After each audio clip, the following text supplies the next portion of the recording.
السلام علیکم دوستان عزیز، مخلصان و هواداران فوتبال میهن، همه شما را با تماشای رقابت دستای استرافشان و خوجند دعوت میکنیم که این بازی دور 14 لیگ عالی تاجیکستان اوید با فوتبال می باشد و ما و شما را در این دیدار البته دربی بزرگی سوخت انتظار است. دو دسته از این منطقه کشور در میدان رقابت میگردند و ما و شما را واقعا یک بازی جالب و دیدنی پرمضمون و شاید سرگل انتظار باشد، چون دو رقیب با هم مقابل دو دسته آشناپذیر در میدان رقابت میگردند و تنها پس از تمام شدن رقابت معین میگردد که کدام از این دسته ها میتواند در رقابت امروز موفق باشد. و پلنگان ضد قوبان دوستان ارجمند امروز به میدان وارد میشوند و به شما هیئت پلنگان یعنی هیئت دسته استرافشان زمان نشان داده می شود که این دسته می تواند با شکل جاگیر شوی 4-4-2 در میدان هنرنمایی کند و این را بازم در هفته بازی هم می توانیم بهتر و بیشتر مشاهده کنیم که واقعا همین طور است یا خود موقع فوتبال بازان باز دیگر خواهد شد. و البته بر مقابل پلنگان امروز عقوبان از شهر خوجند به میدان رقابت وارد میگردند. دسته که الکی در موسم کنونی توانست یک بار بر دسته استرافشان غلبه به دست آورد در میدان خانگی خود. خوجند با حساب 1-0 در دور سیوم در دربی پیروزی را به دست آورد و همچنین فراموش کردن لازم نیست که دسته مذکور یعنی دسته خوجند تو به دور نیم نهایی جام تاجیکستان هم را خط گرفت که این زمان با ما و شما هیئت این دسته هم نشان داده می شود. استرافشان باشد نتوانست رو خط بگیرد در دور چهارک نهایی از دسته سردار شکست خوردند و این زمان هیئت دسته خوجند دوستان عزیز اینجا به ما 4-4-2 نشان داده می شود که دسته مذکور بتواند با همین ترتیب در رقابت امروز فوتبالبازان خود را وارد میدان میگرداند و بر مقابل خوب دسته واقعا هم دوره گویم یک بازی بنظم داشته رقابت ارزنده خود را نشان میدهد. خب مشاهده خواهیم کرد که کدام از این دسته با دربی بزرگ سوخت بهتر آماده شده است و کدام دسته میتواند پیروزی خود را به دست آورد. بازیگران دسته استرافشان خیلی خوب پی میبرند که آنها در میدان خانگی خود امروز بازی میکنند و باید برای شاد و خرسند کردن مخلصان خود با یک ترتیب باید بازی کنند که همگان از بازی اونها افتخار کنند. خب بیاید اکنون با هیئت پوره هر دسته شما رو شناس کنیم و آغاز میکنیم از دسته استرافشان که در رقابت امروزه ما از دسته استرافشان میزبان است و بازی هم در ورزشگاه مرکزی شهر استرافشان الکی آغاز شد. رقم 16 اکلسو کپیمین، رقم 2 اسدبک زیوزاده، رقم خوب 5 شهزاد اینویت افتاد، رقم 9 جهانگیر سفرов در میدان است. خوب بختیار ظریفов وارد میدان شده است. بعدا رقم 10 بانتو مزواکالی، تاتی رقم 12 بوکا نجی بازی میکند، رقم 14 عبدالجلیل منظرов، رقم 22 فریدون دقانов، رقم 27 بوبور قاسیمov، تحتی رقم 77 سعید شاه بوزورov در میدان هنرنمایی میکند و این بود هیئت اساسی دسته استرافشان که این دسته را علیشیر فوزیلوف رهبری میکند و اینجا یک فرصت بهترین گلزنی دوستان ارجمند پیدا شد ولی نتوانست توپ را به دروازه وارد بگرداند. بازیگری که تحت رقم 9 در میدان است این محمد علی عزیزبایو باشد دوستان عزیز، بازیگری که برگشت و این زمان باز در دسته خوجند هنرنمایی میکند، بازیگری که در دسته استرافشان هم بازی داشت و من البته او برای این دسته یعنی نه برای استرافشان نه برای خوجند بیگانه نیست. اینجا بهترین امکانیت را استفاده کردن نتوانست. میتوانیم مشاهده کنیم چگونه 1-1 برآمد از پهلو دروازه ما ضربه زد ولی ضربه زده محمد علی عزیزبایو به برا جنب بست کرد. خب بیاید اکنون به هیئت دسته خوجند شما را شناس کنیم. استفانی لیچ تحت رقم 1 در دروازه است، رقم 62 جهانگیر ارگاشف، капитани даста, рақами 5 Дарко Исайлович, рақами 8 Николай Искич, рақами 9 Мамадали Азизбоев, рақами 14 Алла Шапаронашвили, 15 Никола Миланович, тати рақами 17 Шураджон Шоназаров дар майдон аст, рақами 19 Хусейн Нурматов, рақами 22 Бежан Нишонбойзода ва тати рақами 23 Фируз Хараев дар майдон ҳунарнамоӣ карда истоданд.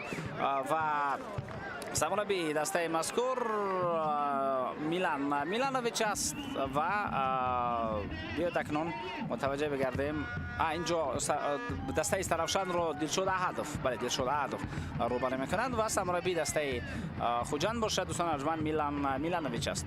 Биёед акнун дуваронро ба шумо ошно кунем. Дувари боз имрӯз аст Ҳаётҷон Зайниддинов аст. Ба ӯ аз як канор Рафоқ Қараев кӯмак мерасонад, аз канори дигар Ғайрат Рӯзибоев. Дувари эҳтиётӣ Қурбонмурод Шарипов аст. Дар ҳуҷраи ВАР Зуҳал Хуҷаназаров ва ба ӯ кӯмак мерасонанд Муниса Мирзоева ва Баён Дӯстов. Нозири дуварон Умед Раҳимов аст ва комиссари бозӣ Сабури Бахти Ҷамолзода.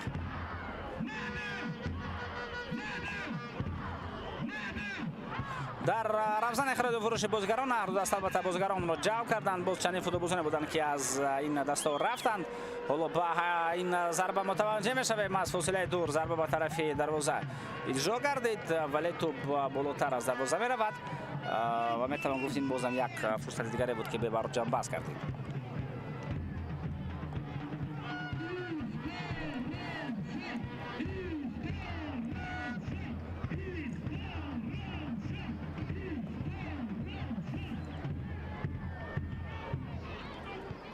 дар равзани хариду фурӯши тобистона дӯстон азиз ба дастаи Тарафшан футболбозони зерин омаданд. Амирҷон Раҳимов ва Бахтиёр Зарипов. ин бозигарон қаблан дар дастаи Эсхата дар шаҳри Хуҷанд бозӣ мекарданд ва ҳоло ба ин даста трансфер карданд. ғайр аз инҳо боз ду футболбоз аз дастаи Рангон аз Лига 1 ба дастаи Тарафшан омаданд. Алишер Мирзоев ва Юнус Исматуллоев. аз дастаи Душанбе Шӯҳрат Нурматов ба дастаи Тарафшан гузашт. Аклесо Франсуа Кпемина ки ҳоло дар хати дарвозаи дастаи Тарафшан истодааст, ӯ ҳам дар ҳамин равзани хариду фурӯши бозигарон омад. боз ғайр аз ӯ Музвакали Банту, Дӯйкори Абдуллай, Неҷи Эбука. имконият барои зарбазанӣ, зарба иҷро мешавад ва дарвозабон хеле хуб ин вазъиятро бартараф мекунад. як кӯшиши дигар, пас бақӣ барои зарбазанӣ, зарба иҷро мешавад ва тӯп алутар аз дарвоза аз майдон берун меравад. Саидшоҳ Бузоров ин зарбаро зад. пеш аз ин имконият барои Шаҳзод Иноятов буд ки ба шумо нишон дода мешавад ва ҳамчунин барои Банту Музвакали бозигари рақами 10 фурсати хеле хуб буд. ки ини замон мо ҳамин ҳолатро мебинем. ӯ ба кунҷи наздик зарба зад ки Стефан Илич тавонист ин вазъиятро бартараф кунад, дарвозабони нави дастаи Хуҷанд. ва боз Нӯмон Ҳасанов, яъне дар равзани хариду фурӯши бозигарон ҳамин футболбозон ба дастаи Тарафшан омаданд ва ҳар яке аз онҳоро аллакай ман ба шумо шинос кардам. боз бозигароне буданд ки аз ҳайати дастаи Тарафшан рафтанд. барои мисол Абдулфаттоҳ Худоидудуда ва ҳамчунин Ҳайдар Саттуров. ин ду бозигар ба дастаи Вахш гузаштанд. ва боз Шафқати Ҳотам, Дилшод Дадобоев, Марадона Сафаров, Толқин Эргашев, ҳама ин футболбозон аз сафи дастаи Тарафшан ба дастаи дигари вилояти Суғд, ба дастаи Эсхат, ба дастаи Парвоз гузаштанд, ба дастаи парвози фурудгоҳи байналмилалии шаҳри Хуҷанд. ва боз Амирбек Файзӣ ва Зоёдҷон Турсунов, ду бозигари дигаре ки аз сафи дастаи Тарафшан рафтанд.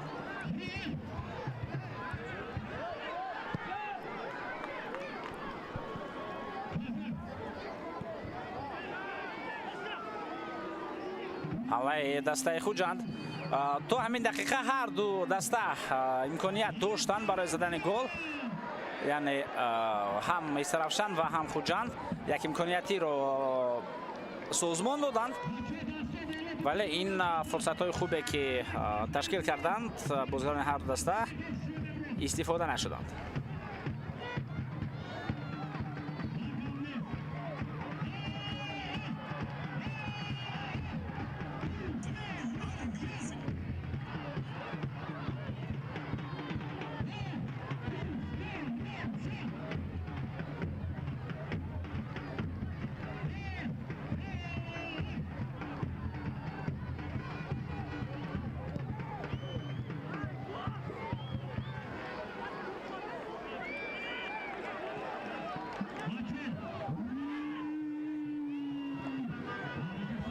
ҳамлаи навбатӣ фурсати хуб метавонад инҷо пайдо шавад. даст по меафтад бозгари дастаи хуҷанд, вале дувар ишора мекунад ки на, қоидаи бозӣ варон нашудааст. барои чунин расиш пеналти таъин намегардад ва Саёд Зайнутдинов дар қарори худ устувор аст ва ба ин қарори баровардааш 100% боварӣ дорад.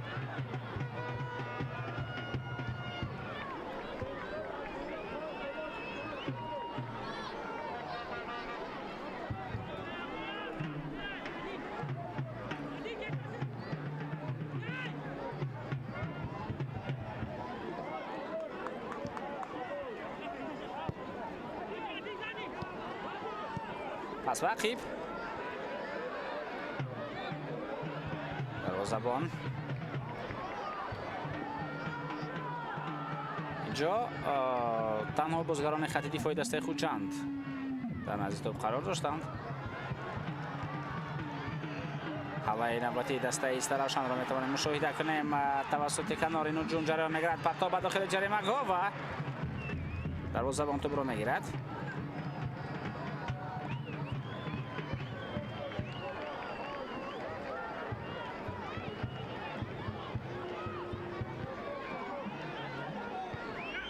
در هجوم جهانگیر ارگاشف مبارزه را ادامه خواهد داد. پس به عقیب بازم جهانگیر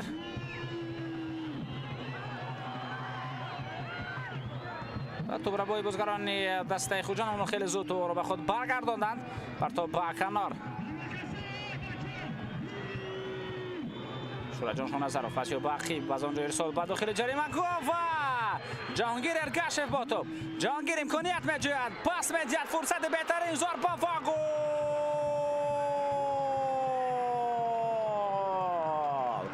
در این حمله همه کار را جهانگیر ارگاشف کرد. دوستان ارجمند از کنج محدود البته میخواست به اندازه خود توپ را برساند، ولی بعد از ضربه اجرا کرده توپ وارد دروازه میگردد.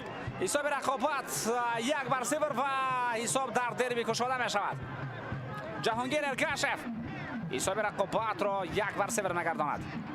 بهترین حمله‌گری تاجیکستان در سال 2024.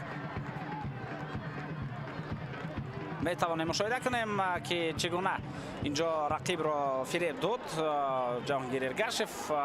این گل البته به نام جهانگیر ارگاشف ثبت نخواهد شد، چون که توپ از پای عبدالجلیل منظرов به دروازه وارد شد و ضربه مستقیم به دروازه نرفت. برای همین هم این هفته گل خواهد بود، ولی فریب دادن اسدبек زیوزاده حرکت به همان طرف میدان و بعدا ضربه اجرا کردن به طرف دروازه، همه همین حالت ها رو محض جهانگیر ارگاشف به وجود آورد و به کوشش او البته این گل به ثمر رسانیده نمیشد و حساب رقابت دوستان عزیز در دربی کشاده می شود و در دقیقه 11 رقابت بعد از 7 گل، بعد از اون که توپ رو به دروازه خود عبدالجلیل منظرов وارد کرد، حساب کشاده می شود.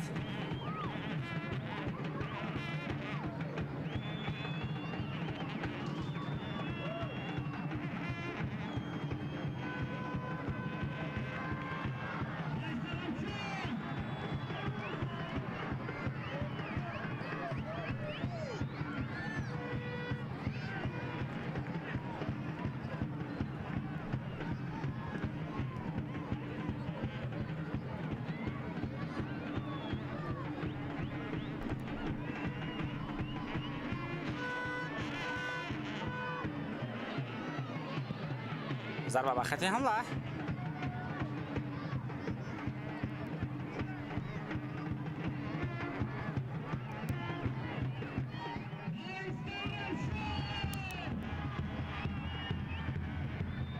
پاس از بین چند نفر خیلی خوب گذرانیده شد. محمد علی عزیزبویف در کنار چپ این زمان مبارزه می‌کند، مجبور می‌شود تو حمله دیگر خود را انتظار شود.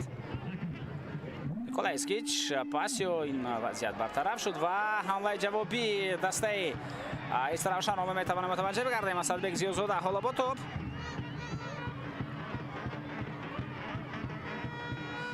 فیچو بوزاروف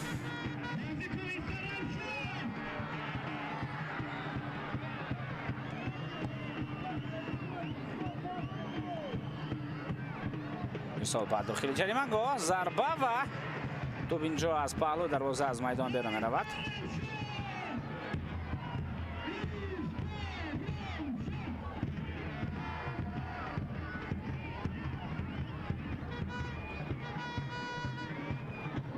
اینجا البته افساید نبود.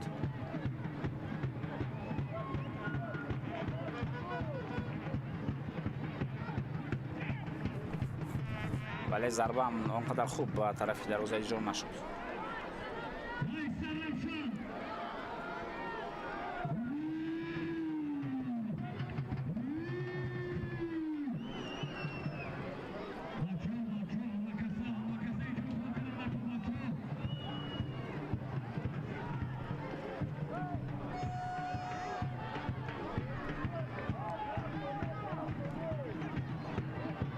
هجوم نوبتی پس تو با بانتو مزوکالی نرسید و این حمله جوابی دسته خوجند است. محمد علی عزیزبایف کوشش کرد تا توپ را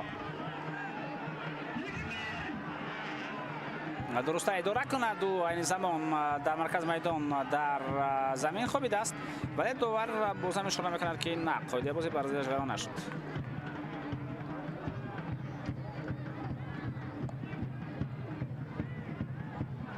صدبک زیازاده در کنار توپ را به داخل جریمه‌گاه میپرتاید، باز هم به نتیجه.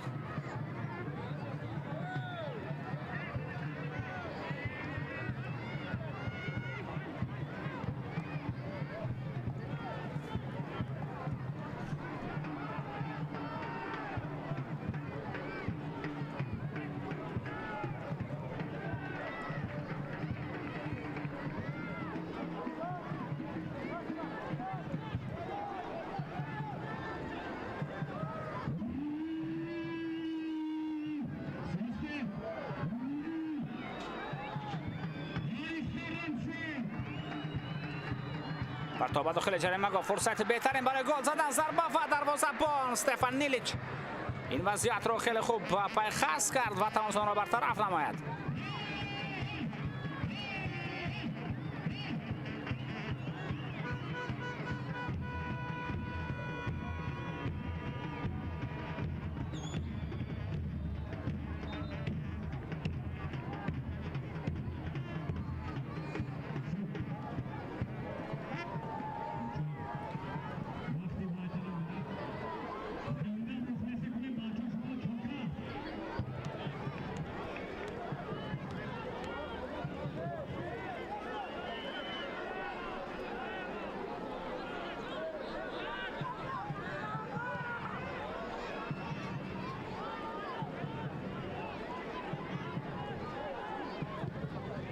ضربه به خط حمله.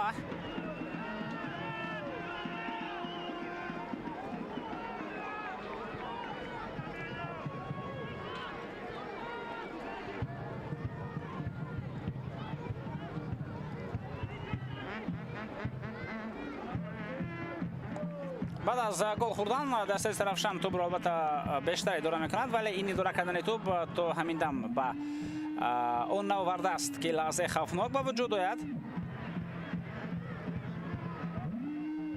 حمله نوبتی جهانگیر سفرов با توپ، پرتابی با داخل جریمه‌گاه میتواند حمله خوب باشد، ولی نه، اینجا درست‌تر توپ را به مسئولیت خود رسانیده نتوانست. بختیار ظریفov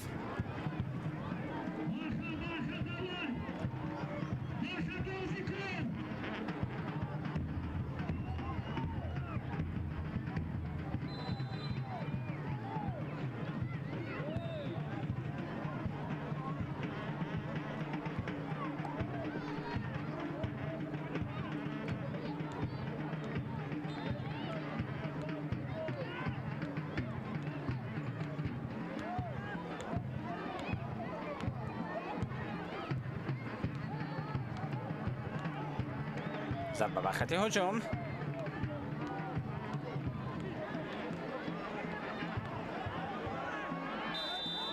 جا قاعده بازی ویران شد بر مقابل جهانگیر ارگاشف در مرکز میدان. با قاعده بانکانی راه دادن بازیکنان از طرفشان.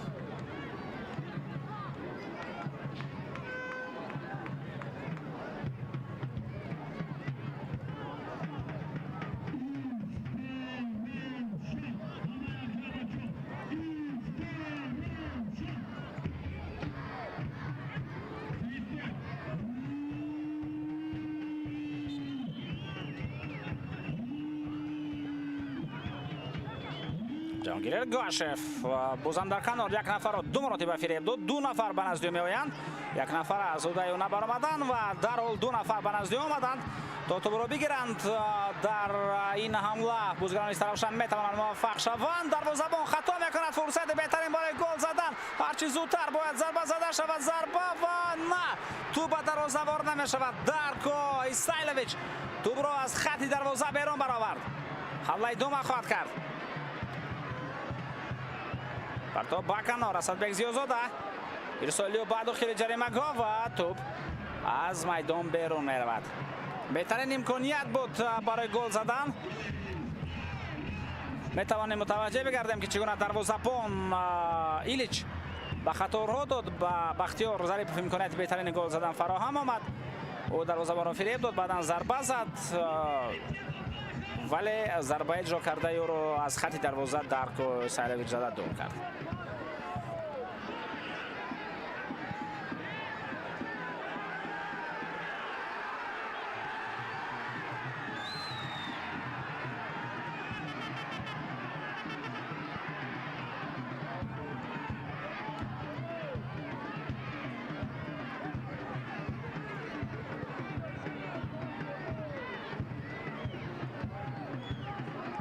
اسدبek زیازاده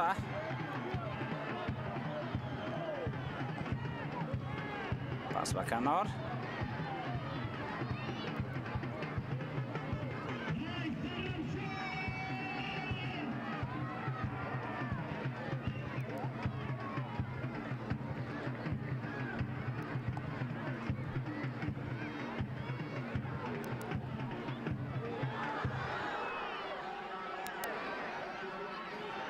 حمله نوبتی دسته از طرفشان اسدبek زیازاده پاسیو با عقیب با موقع ضربه زنی برآمدن نتوانست. بانتومز و کالی جهانگیر سفرов توپ را میگیرد.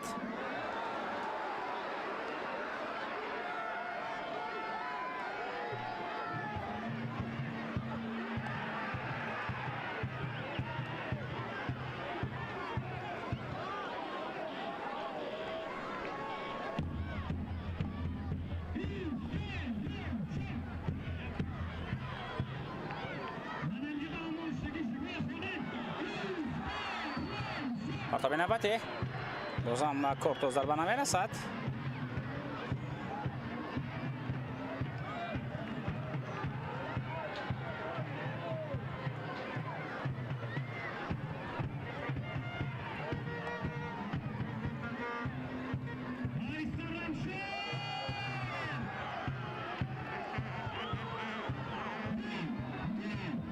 اسدبek زیازاده پاسیو ضربه از فاصله دور اجرا می شود. این سعیدشاه بازاروف است که به خلاصه ضربه زنی آمد ولی ضربه اجرا کرده سعیدشاه بازاروف خیلی هم بلند از دروازه رفت.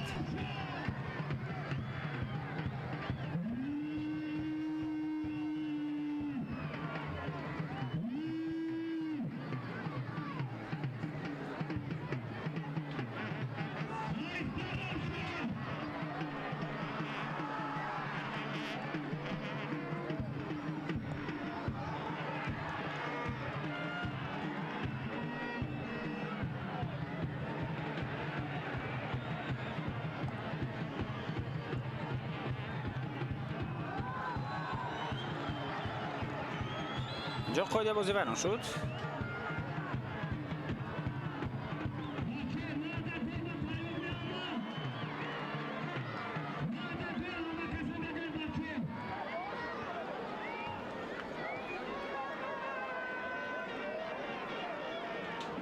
برای ضربه زنی میتوان گفت تا اندازه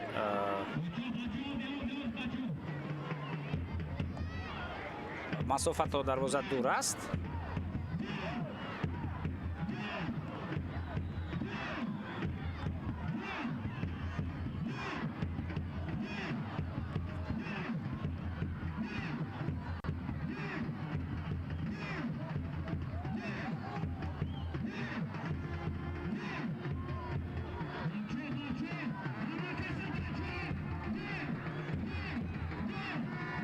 پرتاب داخل جریمه گاه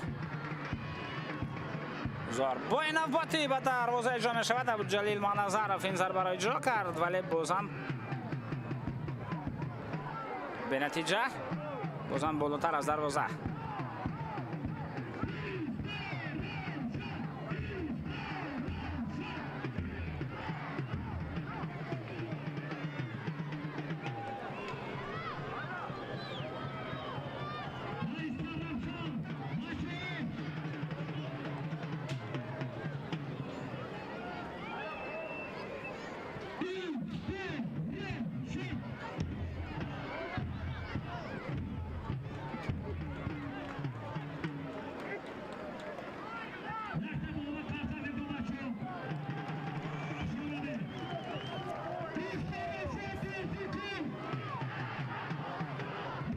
ابوالجلیل منظرف پاسی و کنار.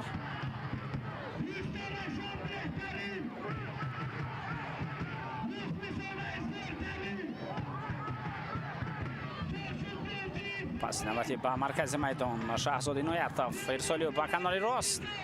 فرصتی خوب میتواند پیدا شود و دروازه‌بان استفان ایلیچ اولین شده به توپ رسید و محض این وضعیت را برطرف کرد. اگر ما با بازیگران نوی دسته خوجان نظر بندازیم، استفان ایلیچ دروازه‌بانی که حالا توپ در دستش است، او از دسته ردنیک کشور سربیا با صف دسته استرافشان آمد، عذر به صف دسته خوجان آمد. از دسته رفشن شهر کلوب محمد علی عزیزبویف به دسته خوجان گزارش کرد. رمضان بختلیف که در دسته پرواز بود بازیگر جوان، او هم به دسته خوجان گذشت. از دسته فاب پریبوی کشور سرب ایمانوئیل گاروبا شامل دسته مذکور گردید و باز نیکولا میلانویچ، یک بازیگر دیگری که با دسته خوجان اومد. از این دسته باشد فوتبالبازان زیرین رفتند. الکساندر نیچایف او با دسته دینامو برست کشور بلاروس گذشت. باز رشاد محمد، پیتر گیگیچ و سوربون افغانوف بازیگرانی که با صف دسته های دیگر رفتند.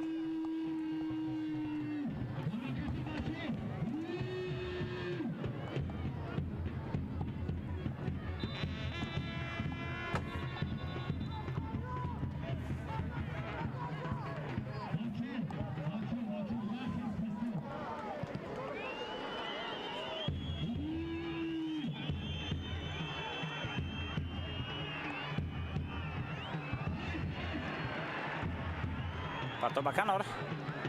این وضعیت به براجان بس می شود.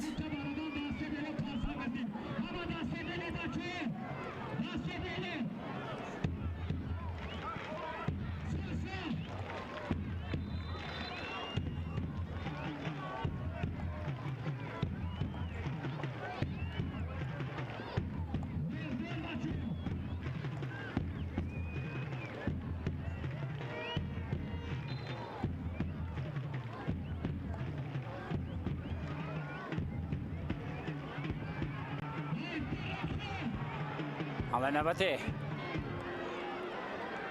در کنار از پو هفتید ایبوکا نجی، ولی دوباره اشاره میکند که بر ضد قاعده بازی هم ویران نشده است.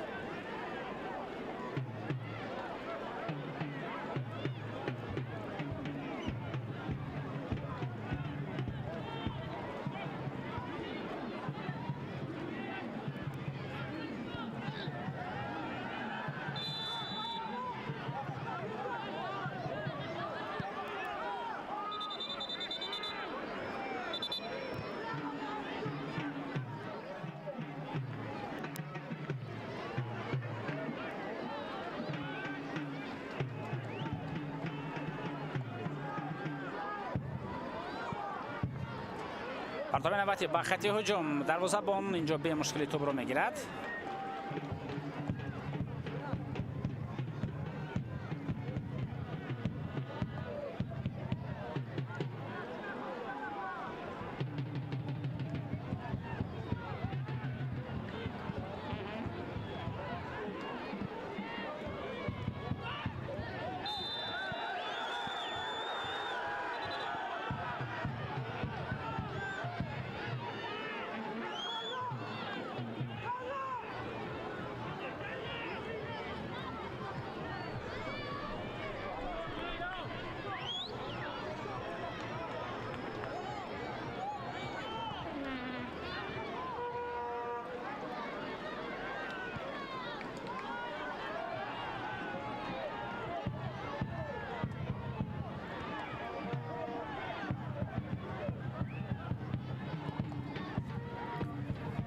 توپ در مرکز میدان.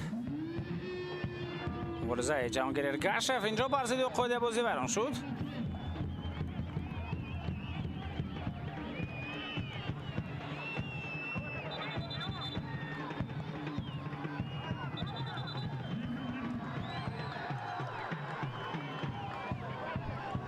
فیروز قرایف در نزد توپ.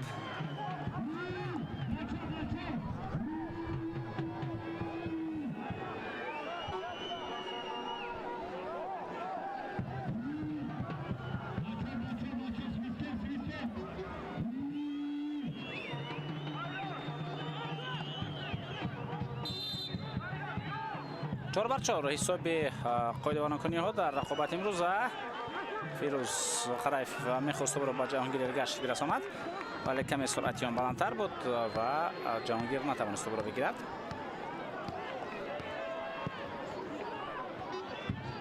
بانتوم زواکالی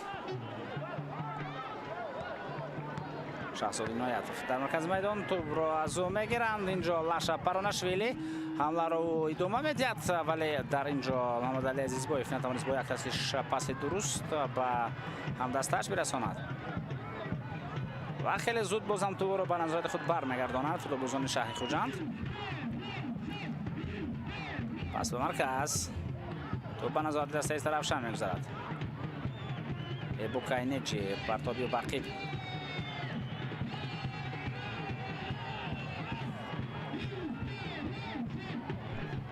پس عبدالجلیل منظرов به کنار اسدبек زیازاده توسط کنار کاپیتان دسته از طرف شم مبارزه را ادامه میدهد. پاسیو ارسال با داخل جریمه‌گاه نرفت. اینجا بابور قاسموف میخواست پاس درست برساند اما این حالت ببرا جنبست کردید. این زمان باشد داورش را میکند که قاعده بازی ویران شده است و از همین موقع بازیکنان دسته از طرف شم میتوانند توپ را با داخل جریمه‌گاه پرتابند.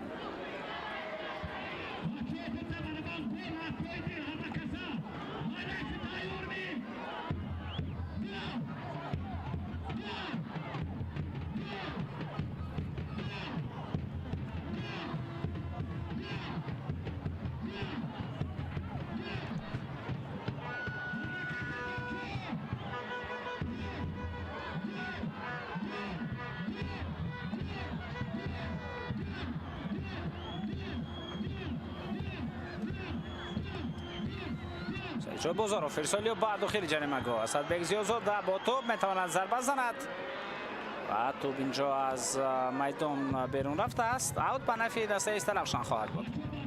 کمتر از 15 دقیقه دیگر وقت اساسی در قسم یکم رقابت دسته از طرفشان و خوجان باقی مانده است. اسدبek زیازاده از اوت توپ را میپرتاید به نزدیکی جریمه‌گاه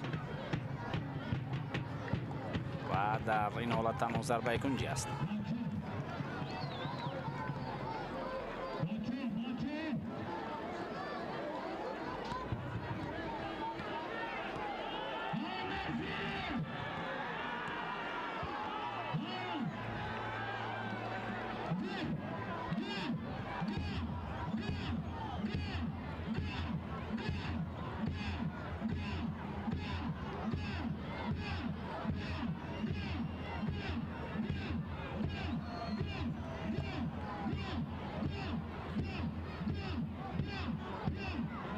فرصت خوب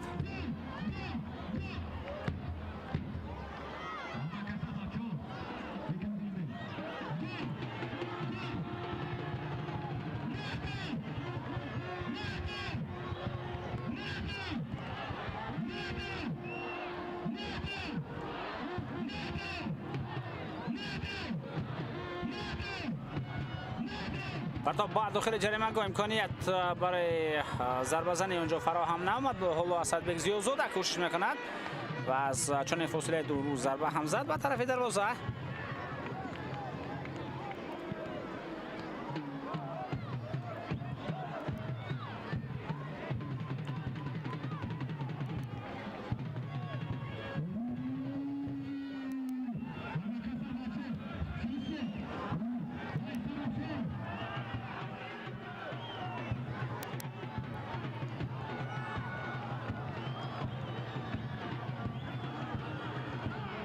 پرتاب به کنار هجوم خوبی دسته ایسترفشان، امکانیت برای ضربه‌زنی، ضربه اجرا می شود. وضعیت برطرف کرده شد.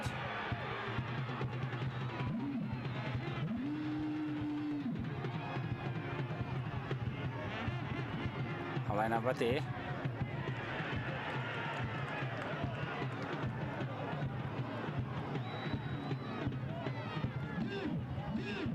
شهزاده نایتوف پرتابی به داخل جریمه گاه. ارسال با داخل جریمه گاه و فرصت خوب میتواند پیدا شود. توپ از میدان بیرون رفته است. زواکالی، شهزاده نایتوف بازم توپ به بانتوم، زواکالی میرسد. شهزاده نایتوف پاسیو به اسدبک زیازاده که در موقع خالی قرار داشت، ضربه هم اجرا کرد. دروازه‌بان توانست این ضربه را برطرف سازد.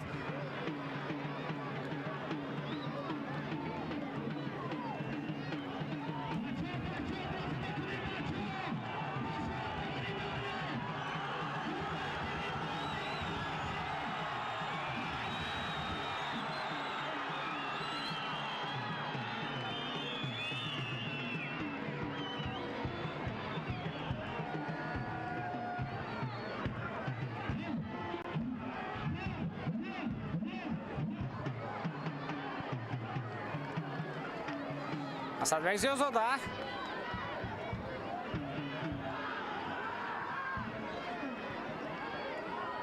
جهانگیر سفر فرسال به داخل جریمه گاه. فرصت خوبی ضربه زنی پیدا شد ولی با یک رسیش بوبور قاسیموف ضربه نزد و این حالت تلقی برطرف شد. ولی موج دوم حمله را مشاهده خواهیم کرد. جهانگیر سفروف پس باقی به توپ به داخل جریمه گاه میرسد. از آنجا باز میبراید جهانگیر سفروف، او با توپ در کنار پاسیو و اینجا تو باز های دابیره شد.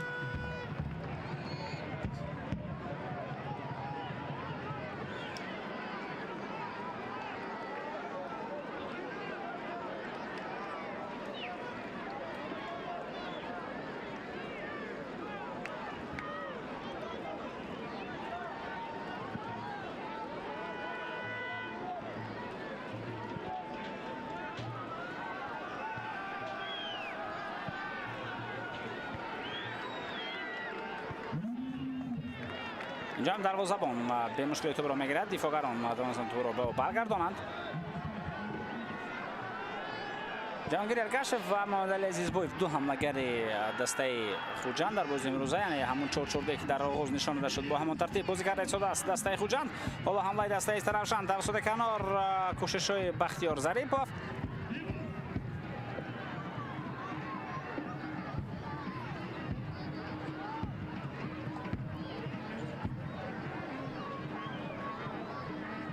تو باخیب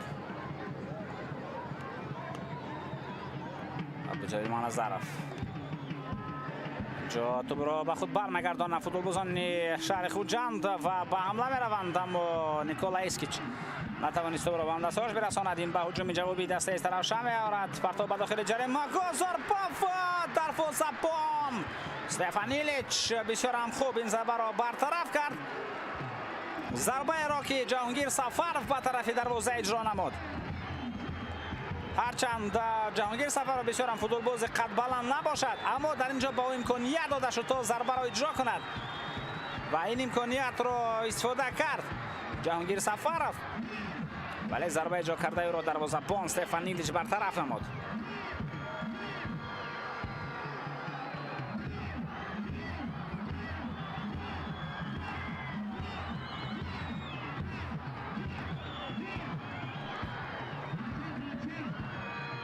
فوتبالبازان با نام جهانگیر میخواهند جهان را نباشد اما همین بازی را بگیرند و با نام خود مطابق باشند. جهانگیر ارگاشف از خوجند علکه گل زد و جهانگیر سفروف از ایسترفشان تلاش را میکند تا حتما هم به زدن گل شرفیاب گردد.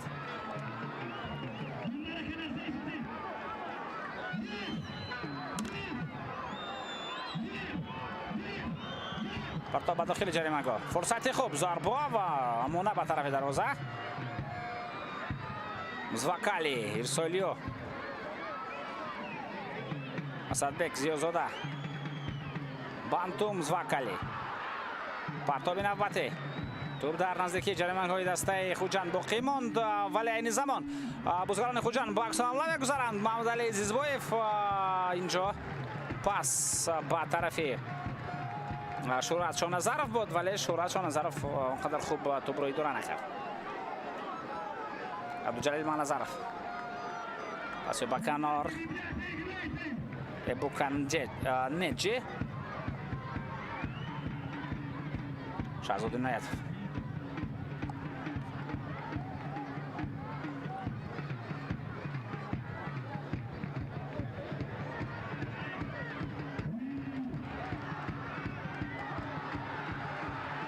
هجوم نوبتی باز یک ضربه دیگر به طرف دروازه اجرا می شود، ولی این ضربه بسیار بلند رفت، بسیار مدقیق. عبدالجلیل منظرف اون رو اجرا کرد.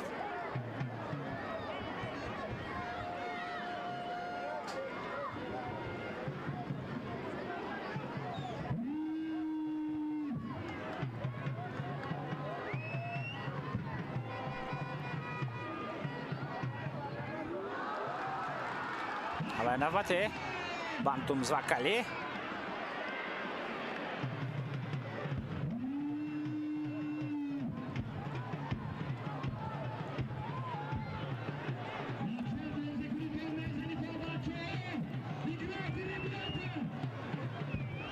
جهانگیر سفروف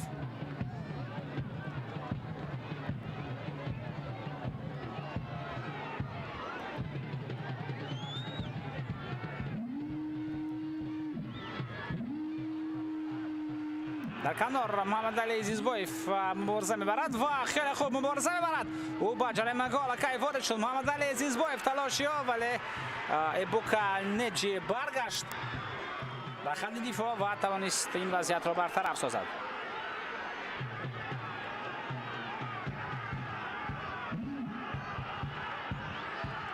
دوباره باید در مرکز میدان آغاز حمله دسته ای سرافشان بانتوم زوکالی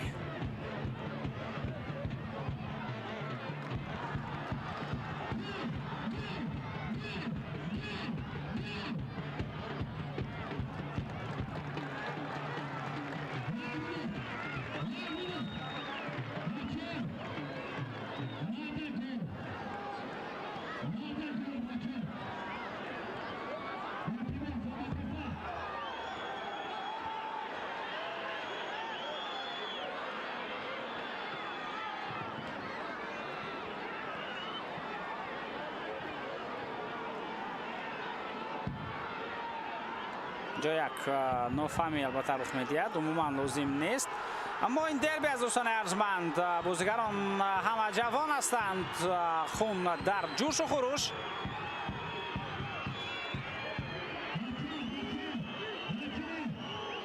قریب در هر دربی چنین حالتها رخ می‌دهند.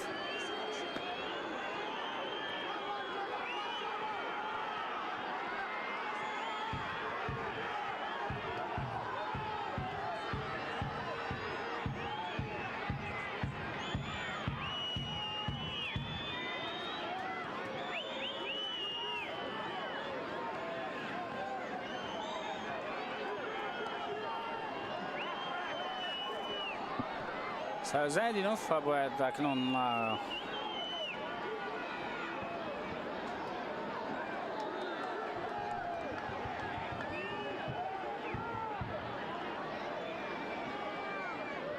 همه بازیگران را آرام کرده. این آرام کنی میتواند با کارت های رنگش زرد و اگر نفر از هر گذراند میتواند با کارت رنگش سرخ هم آرام کند.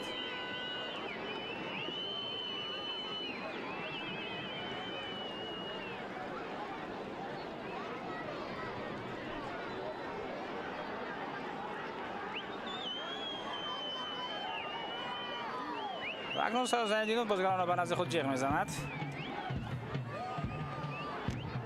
و هر یکی از آنها را جزا خواهد داد.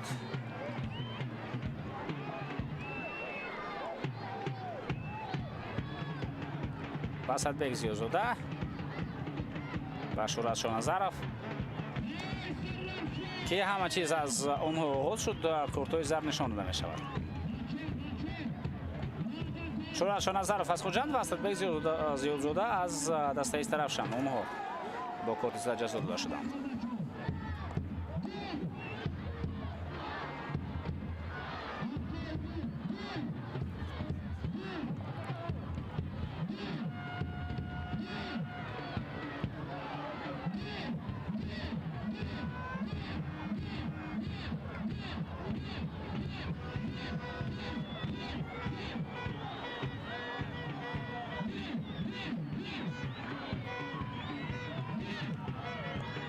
партоб ба дохили ҷаримагоҳ, фурсати хуб ва тӯб аз паҳлӯи дарвоза аз майдон берун меравад.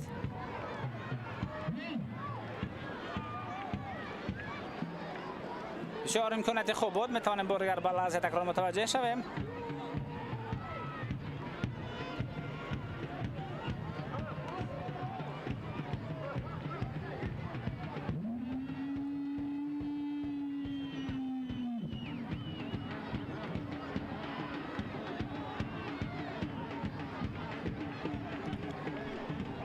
ҳам Равшан ва ҳам Хуҷанд дар ҷоми Тоҷикистон то марҳилаи чаҳоракиноӣ рохат гирифтанд. Дар он ҷо дастаи Хуҷанд бо вахш бозӣ дошт, дастаи Равшан бо Сардор.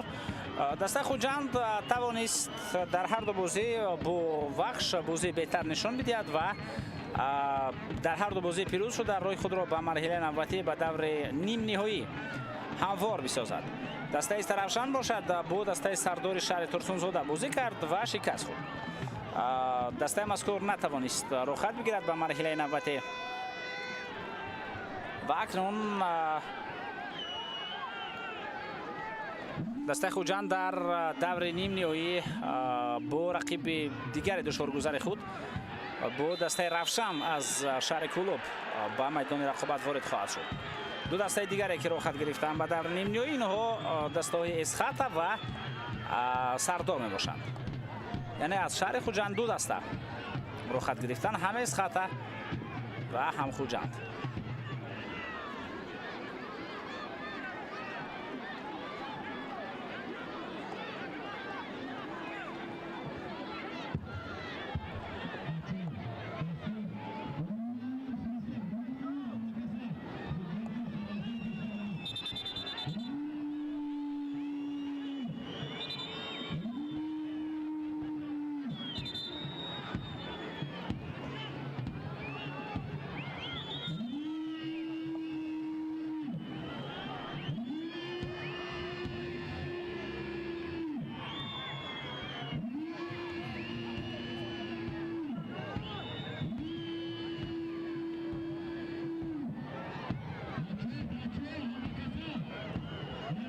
вазъияти хуби стандарти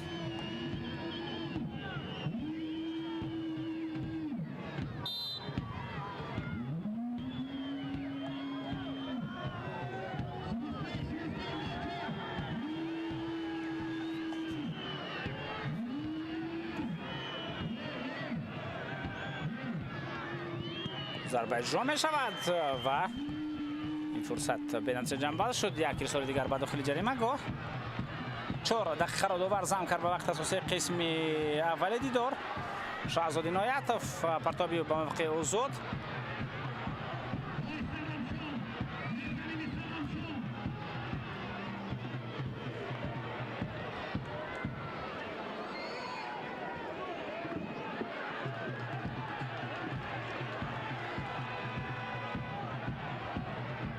фурсати хуб.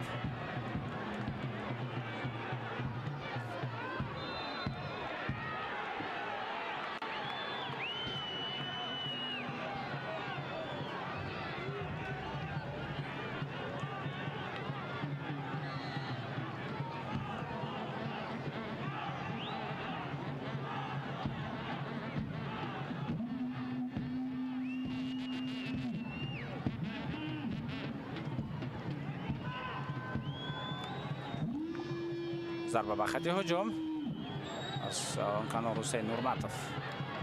پاس داد و این زمان باز یک حمله دیگر را متوجه میشویم، ولی بازیکنان ایستر روشن این وضعیت را برطرف میکنند. جدید من ظرف پرتاب به کنار،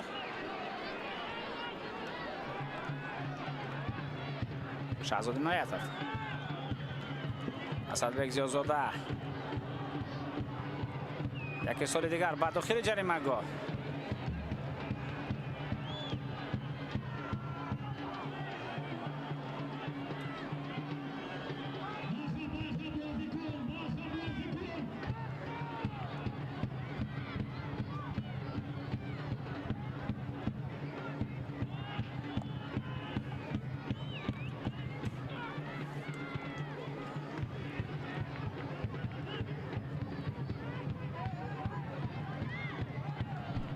پرتاب کنار،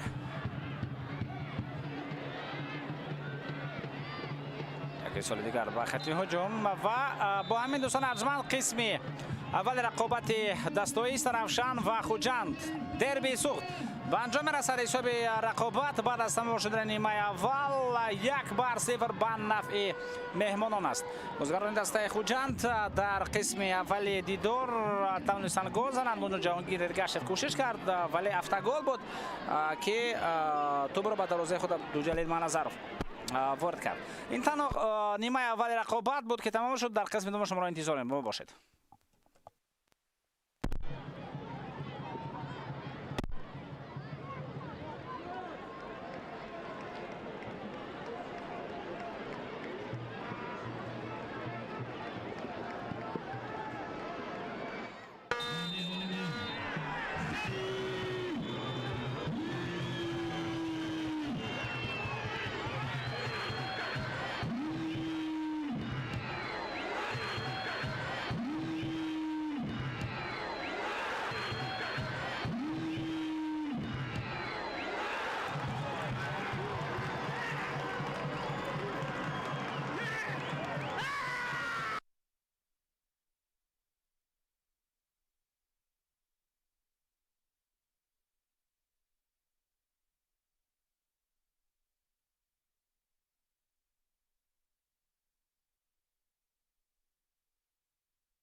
دوستان ارجمند و مخلصان سرشمار فوتبال برمیگردیم به ورزشگاه مرکزی شهر استرافشان با قسم دومی رقابت دستای استرافشان و خوجند. این دربی بزرگ سوخت است. استرافشان بر مقابل خوجند و حساب رقابت پس از تمام شدن نیمه اول 1-0 به نفع دسته خوجند است. یگانه گل در قسم اول خود گل بود، خود دفته گل و اونجا بازیگران دسته استرافشان توپ رو اشتباها به دروازه خود وارد کردند. بعد از اون که در کنار بازیگر دسته خوجند جهانگیر درگشت کوشش کرد و توپ رو می‌خواست به طرف همدستای خود با سرعت تیز برساند. 1-0 مهمانان یعنی دسته خوجند پیش صف است و قسم دوم رقابت با همین حساب شروع می‌گردد. اکنون در نیمه دوم کدام از این دسته ها بهتر هنرنمایی میکنند این رو ما و شما متوجه خواهیم گردید. تغییرات البته هستند در هیئت دسته استرافشان در قسم دوم رقابت با میدان فوتبال بازی دیگر وارد شد. اینجا دوبار کارت زرد برای همین قاعده‌بان کنی نشان میدهد. بله، برای این قاعده‌بان کنی باید کارت زرد حتما نشان داده شود.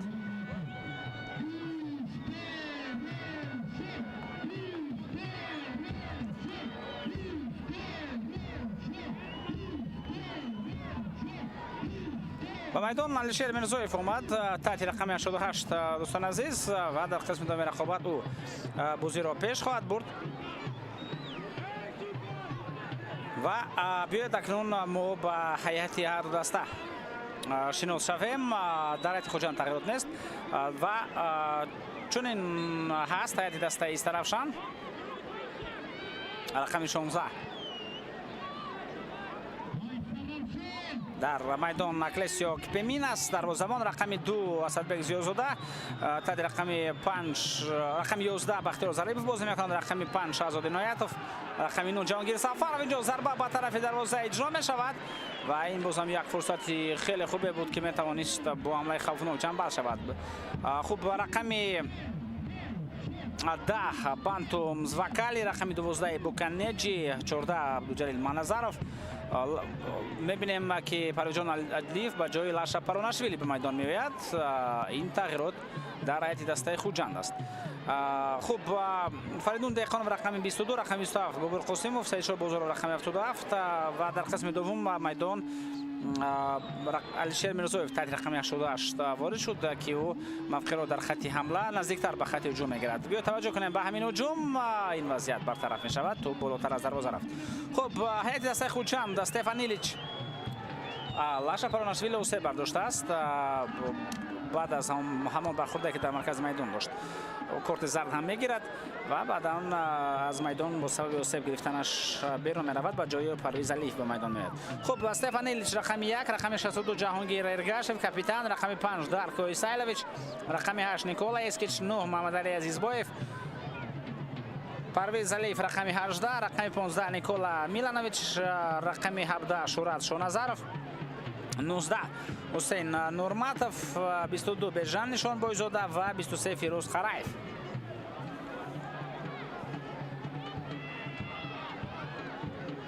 دوران رقابت امروز را با شما شناس میکنیم. این بازی را سیاد زیندینوف حکمی میکند. باید با این حمله متوجه شویم. ضربه و گل!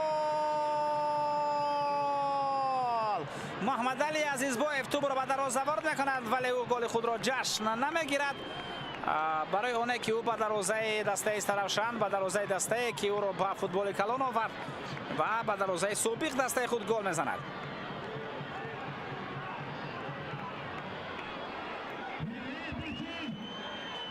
و معلوم است که او این گل را جشن میگیرد با یک عزت و احترام نسبت به دسته استرافشان. اما خوجند حساب را 2-0 میگرداند دوستان عزیز. در دربی محمد علی عزیزبایف اگرچه در قسم اول رقابت فرصت خیلی خوب گل زدن رو استفاده کردن نتوانست، ولی در نیمه دوم توانست با یک ضربه خیلی قوی و نشانرس از فاصله نزدیک حساب بازی را 2-0 سازد. میتوانیم متوجه بگردیم از آغاز اگر همین هجوم مشاهده کرده میشد بازم بهتر میگردید، چون که ما در این صورت نفری رو مشاهده میکردیم که توپ رو با پرتاب و با چنین فاصله خیلی دور پرتابی بهترین اجرا کرده شد و ما اکنون مشاهده میکنیم که از مرکز میدان در سطح عالی پاس به طرف محمد علی عزیزبایف با چنین فاصله دور روان گردید و محمد علی عزیزبایف توپ را وارد دروازه میگرداند و حساب رقابت را 2-0 میکند. بسیار هم خوب از مرکز میدان مشاهده کرده شد حرکت های محمد علی عزیزبایف. توپ به سمت حرکتی پرتافته شد و این بازیگر توانست از فاصله نزدیک حساب رقابت را 2-0 سازد. خوب با سید زنیدینوف کمک میرسانند و فقرای و غیرت روزبایف دور چهارم قربان مراد شریپوف است. در لوژه ور زوال خوجانظر و مونیسا میرزایeva هستند. به اون بیان دوستوف کمک میرساند. نوزر دواران امید رحیموف است و کمیسر بازی صبوری بخت جمالزاده.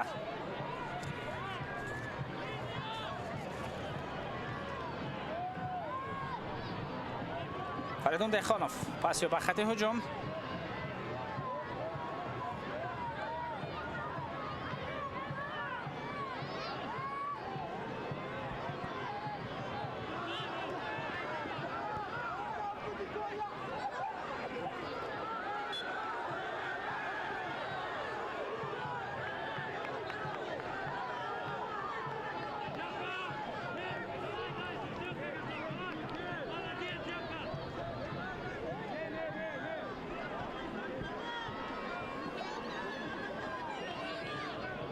اینجا قاعده بازی ویران کرده شد.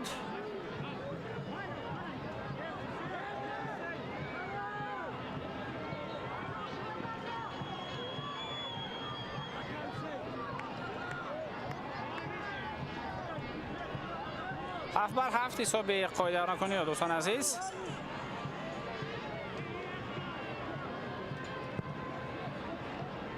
پرتاب خطی حمله.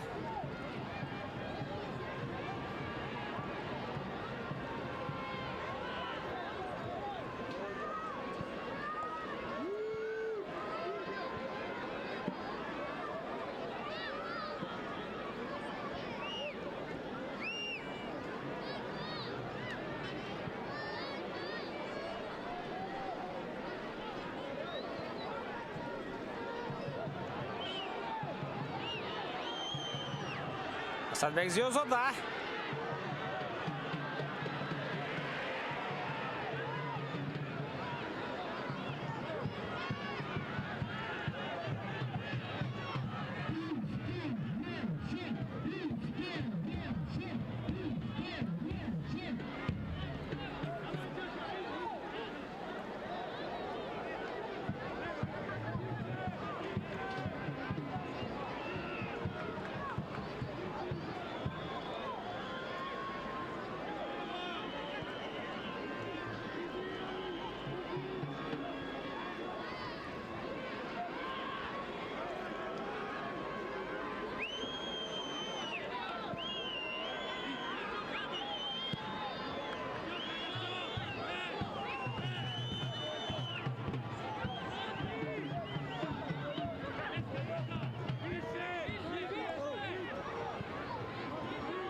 فریدون دهخانوف پاسی به مرکز جهانگیر سفرов.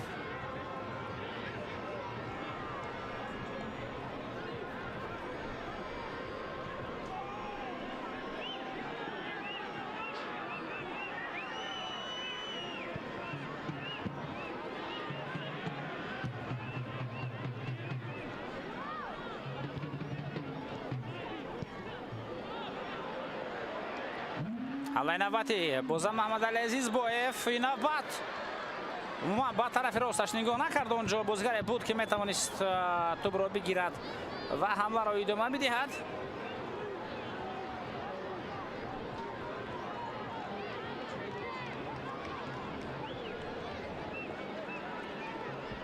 آماده می شود برای به میدان آمدن شهبان نعیموف تحت رقم 8. حالا به میدان آمد بختیار ظریفوف تحت رقم 11 که بازی میکرد در خط حمله و از میدان گرفته شد.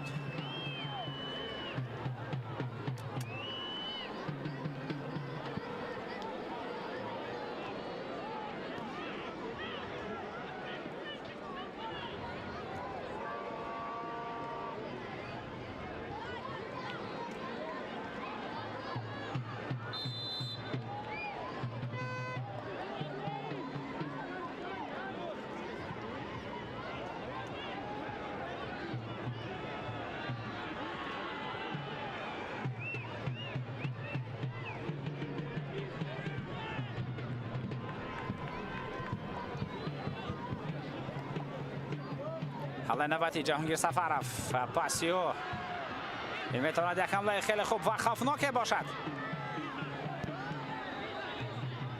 جهانگیر سفرف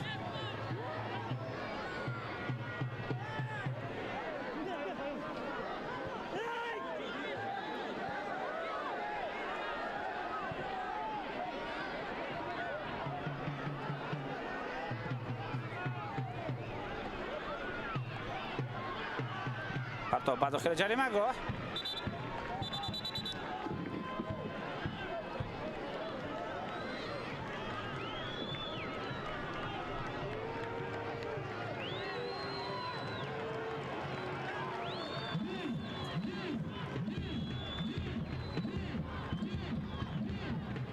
محمد علی عزیزبایف از میدان گرفته می شود. ایمانوئل گاروبا به جای وارد میدان می گردد. ما بارگر متوجه می شویم با گل زده محمد علی عزیزبایف.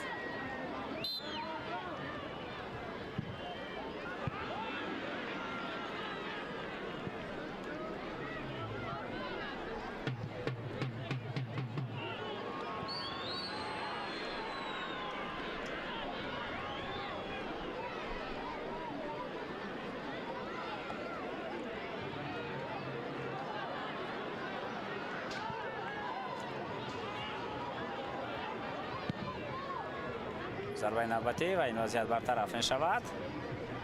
ایمانوئل گاروبا دوستان عزیز همان فوتبالبازی است که بعد از خوجند آمدن در بازی با دسته کلوب مرکزی ورزشی ارتش دبیوت کرد. در قسم دوم به میدان آمد و توانست بعد از 30 دقیقه به میدان آمدنش با زدن گل شرف یاب گردد.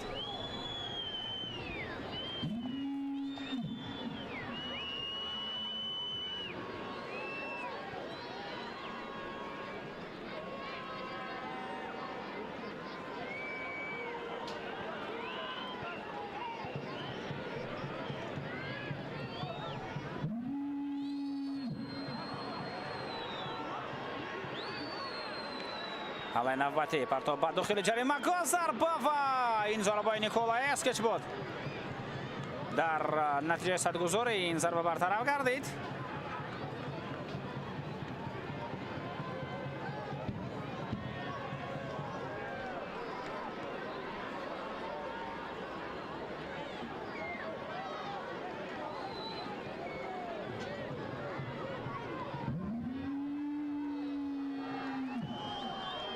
ایمانوئل گاروبا حرکت های او پرتاب به داخل جریمه گاه توپ اینجا از میدان بیرون شد.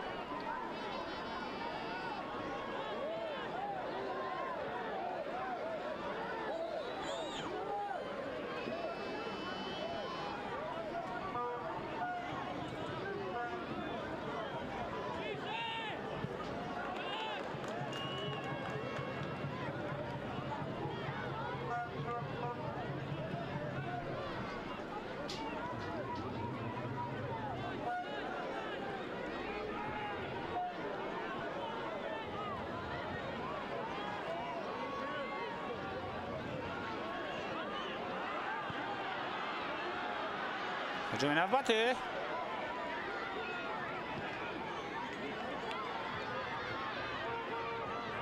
تلاش‌های زیادی دارند بازیگران دسته استرالشان برای گل به ثمر رسانیدن، ولی این اداره کردن توپ، این آمدن توپ به نزدیکی جریمه گاه، همه این توپ به حمله خطرناک نمیارند، حتی در بعضی حالات کورت و ضربه هم نمیرسد. در قسم دوم یگان حالت خوفناک دسته استرالشان را در خاطر ندارند. این میتواند همان حالت خوفناک باشد، امکانیت خوب و اینجا هم دروازه‌بان توپ را میگیرد.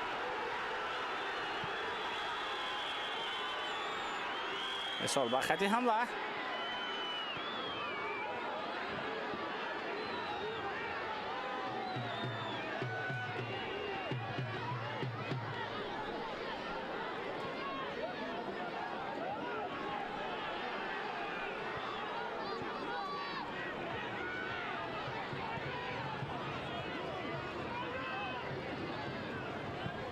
پرتاب به کناری راست. شهبان نعیمов با او حسین نورماتov مبارزه برد. و در این مبارزه موفق شد.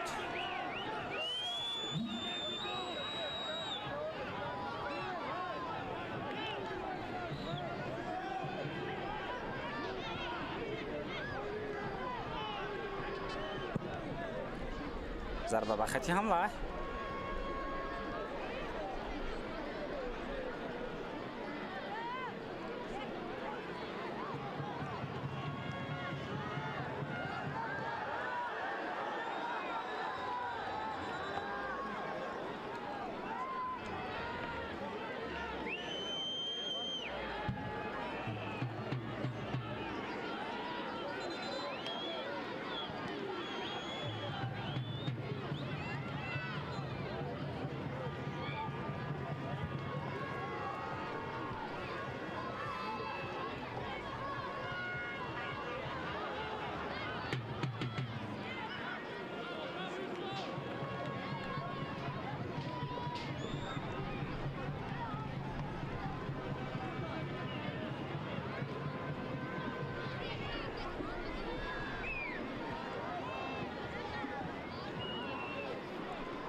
مبارزه در مرکز میدان و تو به نظارت دسته خوجان می آید. پرتاب به کنار جهانگیر ارگاشف.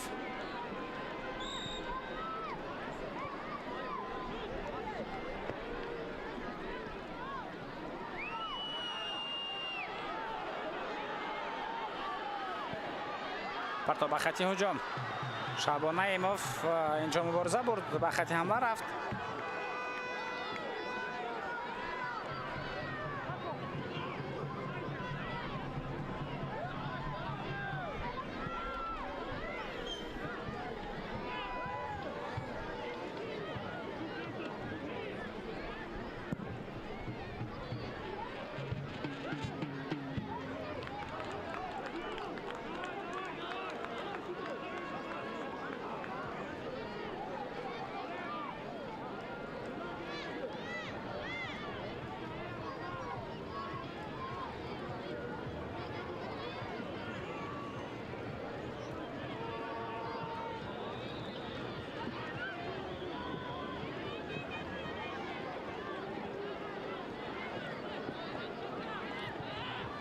پاس با کنار چپ.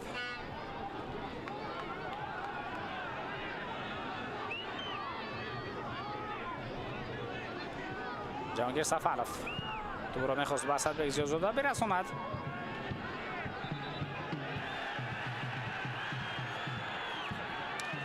در هیئت ذخیروی دسته استرافشان غیر از آن فوتبالبازانی که به میدان آمدند باز شهرت نورمتوف است، سلطانبک فاضلوف، فرهاد امیری، اسکندر عارفوف، عبدالقهار قادیروف، عبدالعی دوکوره، یونس اسمت‌اللهیف، امیرجان رحیموف و بهزاد حکیموف. در هیئت دسته خوجند پرویز باقیف، دوران ارگاشف، فیروز خولمتوف، میراج خالوف، خورشید تیمور جورایف، رمضان بختلی و زهرالدین محیدینوف.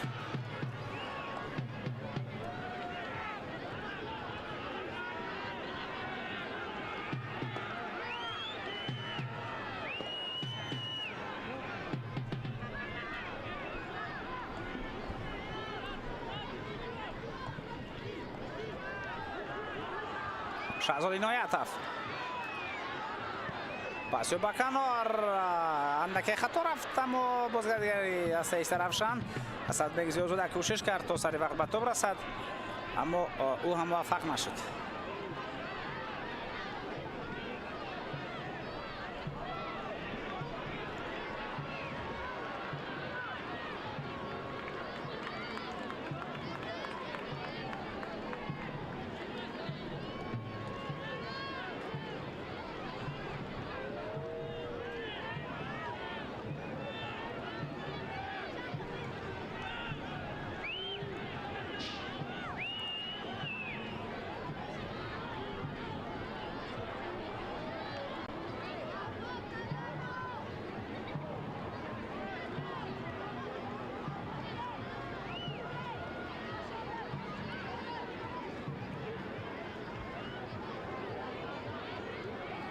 ارسال بعد آخر جریمه گاه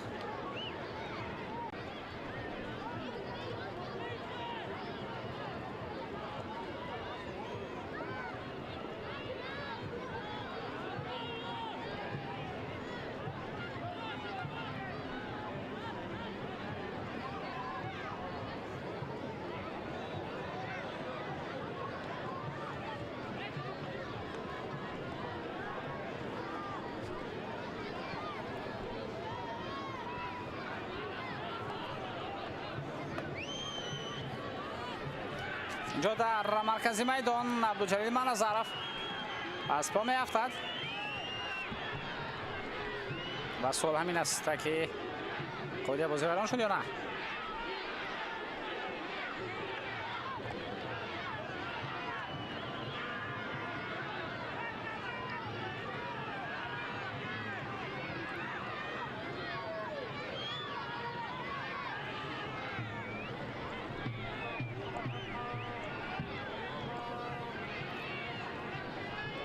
ما اگر با بازی این دو دسته در مرحله دوم چمپیونات در خصوص نظر بندازیم که مرحله دوم از دور 12 شروع شد. استرافشان مرحله دوم را با مساوی با دسته پرواز آغاز کرد. بازی با نتیجه مساوی 1-1 به انجام رسید. دسته خوجند باشد با دسته دیگر شهر خوجند با اسخط بازی داشت و با حساب 1-0 این بازی پایان یافت به انجام رسید. بعد از بازی دور دوم که ماه یون برگزار شدن تنفس بود در بازی مرحله دوم. البته بعد از آغاز مرحله دوم تنفس بود. بعدا بازی جام تاجیکستان دایر گردیدند. بازی یکم که در آن دسته استرافشان از سردار با حساب 2-1 شکست خورد و خوجند باشد بر وقت با حساب 1-0 پیروزی را به دست آورد.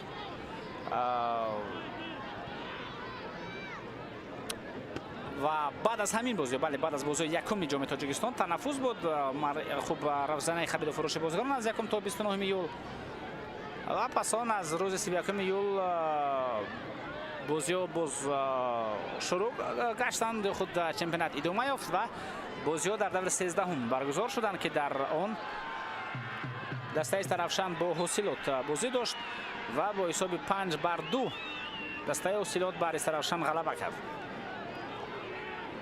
خوجند باشد با کلوب مرکزی ورزشی ارتش رقابت کرد و با ارتشیان بازی مساوی 1-1 جنبست شد. طور پیشتر هم گفتیم ایمانوئل گاروب از ذخیره به میدان آمد و حساب را برابر کرد بازیکن نوی دسته خوجند. و پس آن بازی جوابی جام تاجیکستان دایر شدند دور چهارک نهایی آن. وضعیت خوب استانداردی صدبک زیازاده در کنار مبارزه یافت ولی این وضعیت ببرا جنبند شد. پرویز علیف توانست این وضعیت را برطرف کنند. بعدم پس به خط حمله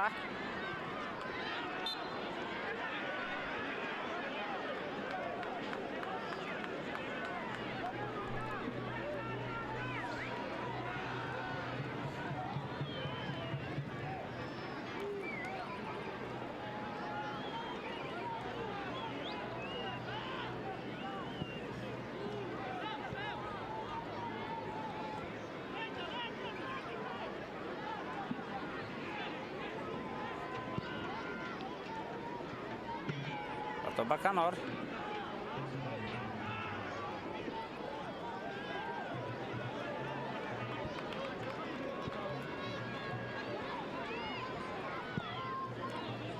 ارسال به خط هجوم و این وضعیت میتواند خیلی خوفناک باشد. پرویز علیف ایمانوئل گاروب ضربه یافت و تو بالاتر از دروازه میرود.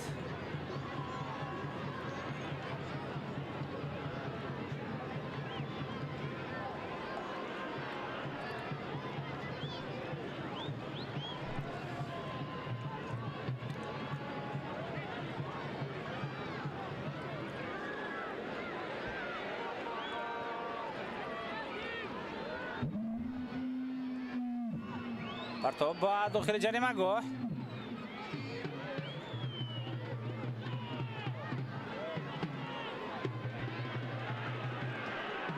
ضربه اجرا می شود از فاصله دور و اینجا توپ بالاتر از دروازه رفت.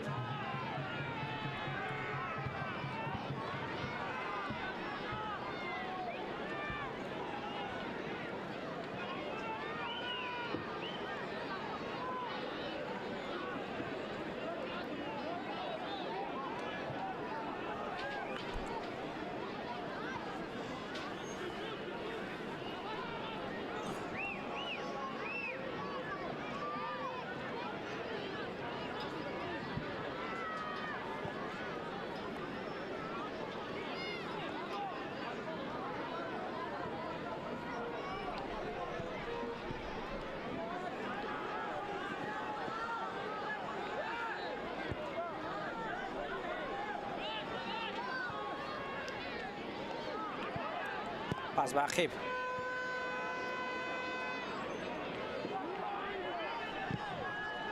باز یک حالت دیگری بود که ببر جنباز شد. میتوان هم برای ادامه داد ضربه به خط هجوم.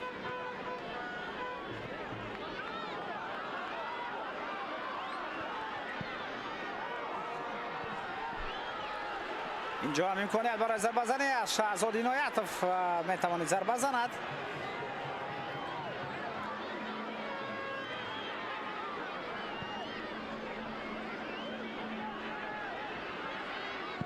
ضربه و بی‌قرار.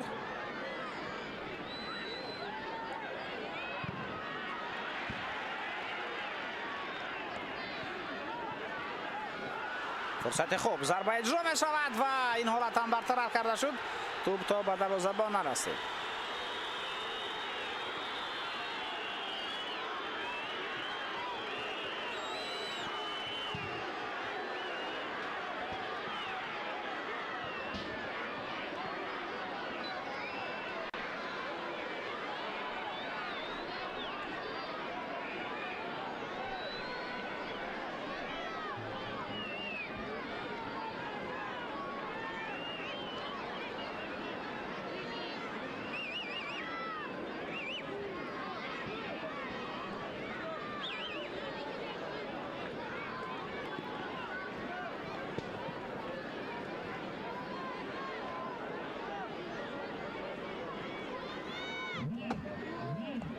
تلاش خیلی خوب بانتوم زوکالی بود.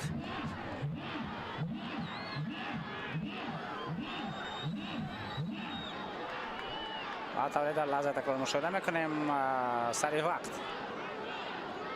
توانستند بازیگران خوجند وضعیت را برطرف سازند. خب تغییرات در هیئت دسته استرشن فریدون دهخانوف و یونس اسمت اللهیف. فریدون دهخانوف بیرون می شود، یونس اسمت اللهیف با جای وارد میدان می گردد. تحت رقم 63 این فوتبالباز هنرنمایی خواهد کرد. و بازیگر به همین وضعیت متوجه می شویم. اینجا اشاره به آن میگردد که توپ به دستی فوتبالباز رقم 17 شهرت شاهنظرف رسید.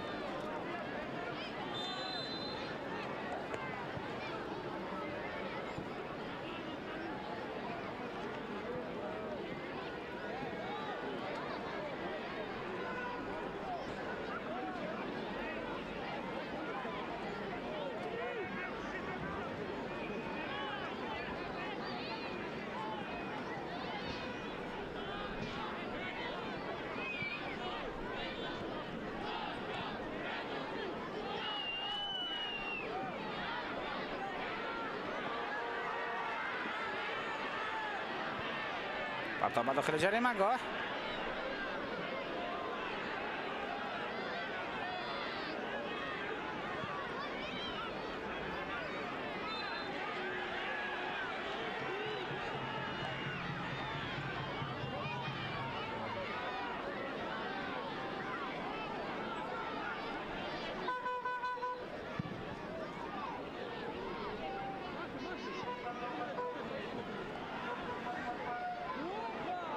امکانات خوب پرویز علیف.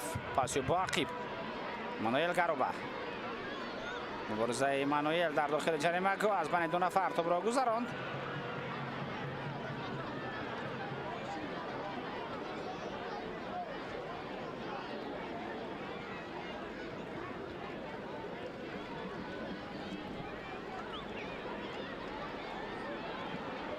پرتاب داخل جریمه گاه.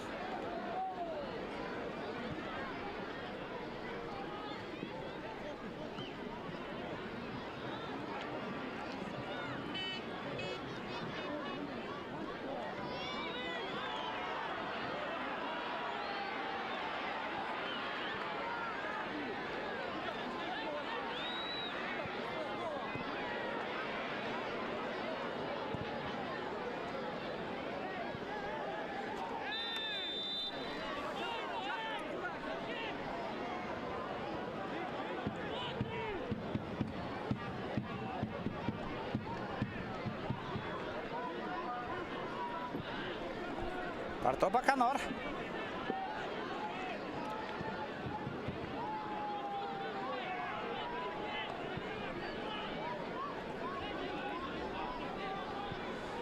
بازی جوابی جام تاجیکستان چنین صورت گرفتند. دسته خوجند وحش رو 2-0 شکست داد و ایستر روشن باشد با سردار بازی رو مساوی 1-1 به انجام رساند، ولی با سبب آنکه که در بازی اول شکست خورده بود با حساب 1-0 و دور نوبتی از دسته سردار گذشت به دور نیم نهایی.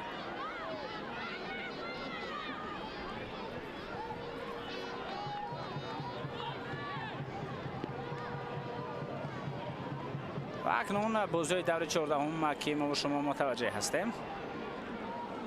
سردار با وسیلات در این دور بازی داشتن 3-3 از خط با برقچی بازیشان 2-2 به انجام رسید.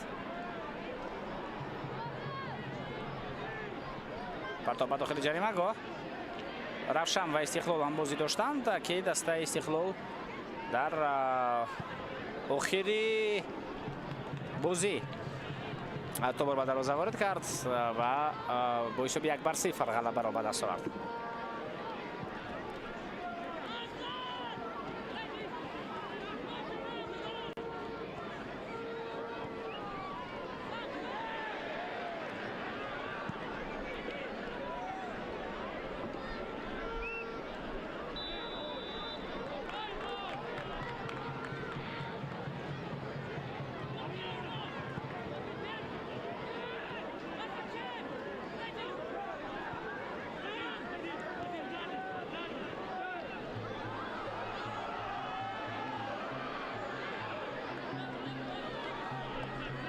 حالا نباته حتی با داخل با نزدیک جریمه گاه از اون تو باقی برداشته می شود. جهانگیر سفرов پاس با کنار پرتو با داخل جریمه گاه فرصت خوب اینجا توپ را یونس اسمت اللهیف با داخل جریمه گاه پرتافت، ولی بازم یک فرصت دیگری بود که به برای جنبه شد.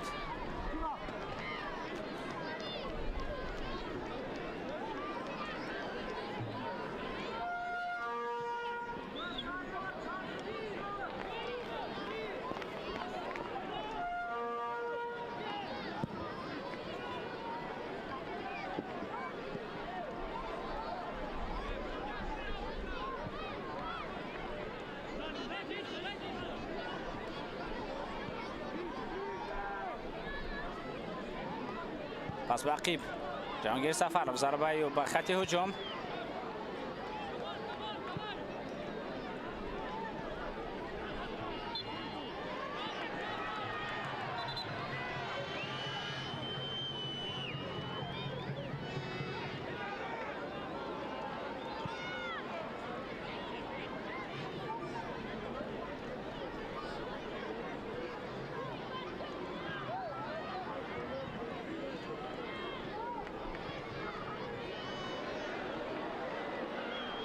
حالا نوبتی اینجا پرویز حلیف اگر رقیب رو فریب میداد میتوانست بسیار به موقع خوبی ضربه زنی براید.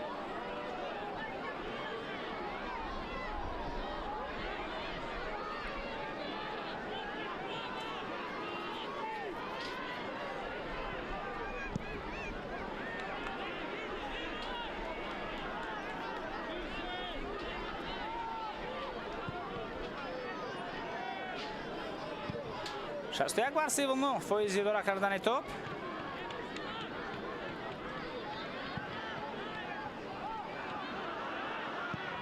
ضربه نوبتی توپ از پالو دروازه از میدان بیرون شد.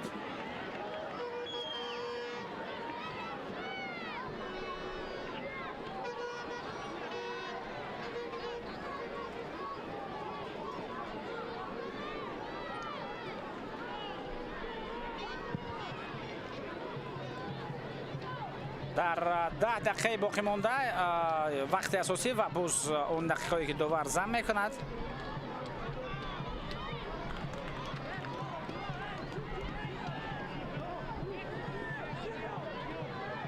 دسته ایست روشن وظیفه بسیار مشکل دارد از بین بردن فرق 2 گل.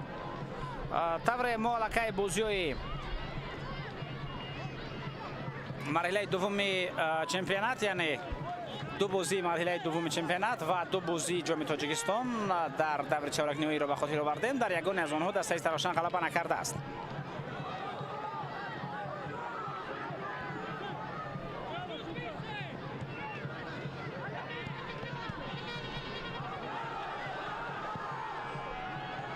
تا به داخل جریمه گاه امکانیت خوب ضربه و دروازه‌بان این وضعیت را برطرف کردن توانست.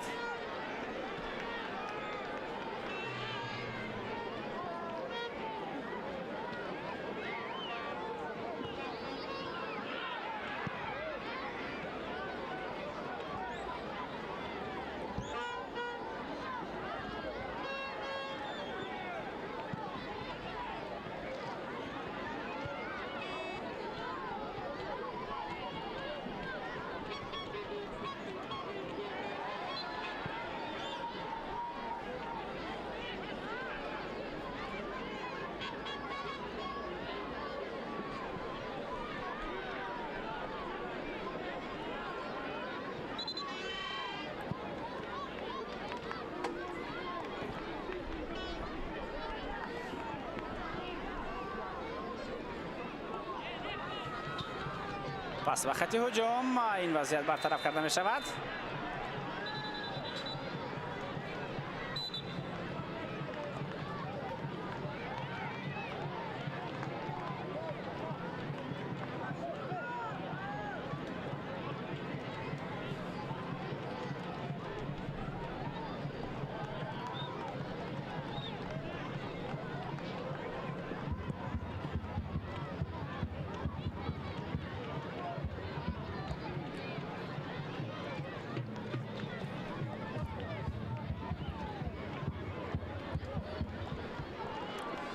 اگر ما با بازی مرحله یکم چمپیونات نظر بندازیم، پس در مرحله اول من از آغاز چمپیونات دسته استرافشان بسیار بازی را مساوی انجام داد و بازی یکم بود دسته پرواز بود که 2-2 جنبه شد در دور یکم که در همین دور دسته خوجند اسخط را 2-0 شکست داد. بعد از آن استرافشان با استعداد بازی را مساوی 0-0 کرد و خوجند هم با کلوب مرکزی ورزش ارتش بازی را مساوی 0-0 انجام داد. پس آن رقابت این دو دسته بازی بین خودی اونها در دور سیوم بود در ورزشگاه 20 سالگی استقلالیت و در اونجا دسته خوجند استرافشان را با حساب 1-0 به مغلوبیت دچار کرد.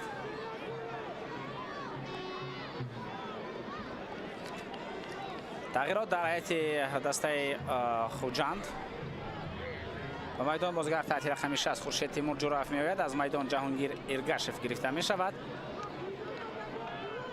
جهانگیر ارگشف سراسیمه نیست و همچنین پرویز باقیف هم آماده است برای به میدان آمدن. او به جای بهژن نشان بایزاده به میدان می آید.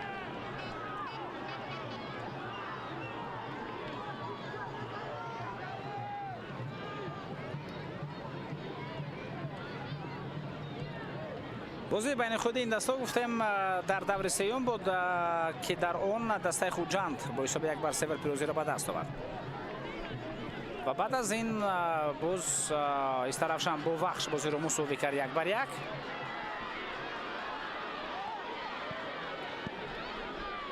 خوجند باشد با سردار در دور چهارم بازی داشت مساوی کرد این دسته 2-2.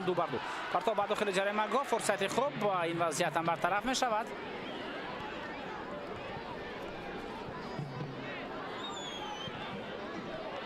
در دور پنجم باشد استرافشان از برقچی 2-1 شکست خورد. خوجند با رگرد از مساوی 0-0 بازی کردند. پس هم استرافشان از اسخط 1-0 به شکست رو برآوردید و خوجند از استقلال 2-1 شکست خورد در دور ششم. بازی دور نوبتی باشند برای استرافشان با شکست جنبه شد 2-1 ارتشیان این دسته را شکست دادند. در همون بازی خوجند هم شکست خورد 2-0 از پرواز. پرتاب به داخل جریمه گاه فرصت خوب. این یک وضعیت دیگری بود که باز به برای جنب بست کردید.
تغییرات نوبتی دوستان ارجمند میدان بازیگر تحت رقم 73 میآید. این امیرجان رحیموف است.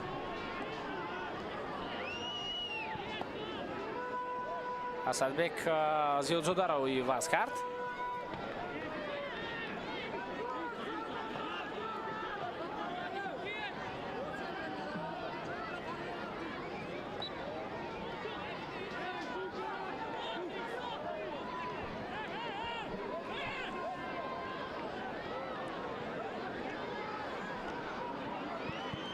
امیرجان رحیموف در کنار مبارزه برد.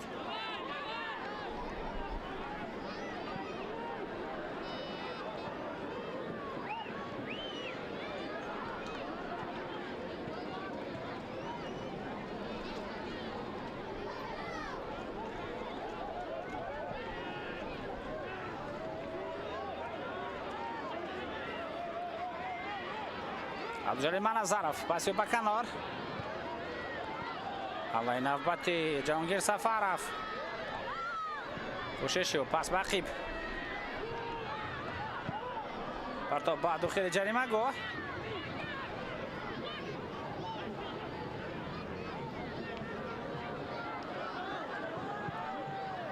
تو به داخل جریمه گاه پرتافته می شود. فرصت خوب.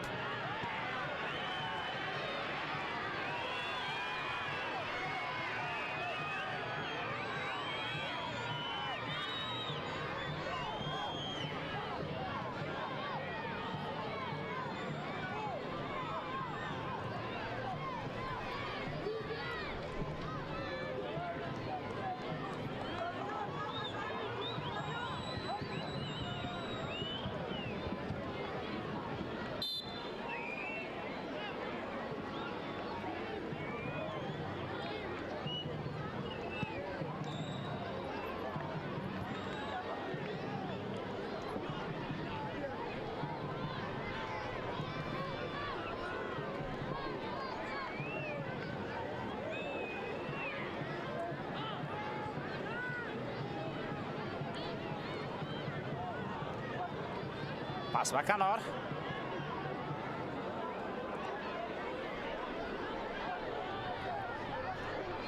فرصت خیلی خوب اینجا میتواند پیدا شود. پرتاب نوبتی به کنار. 5 دقیقه زم کرده می شود به وقت اساسی.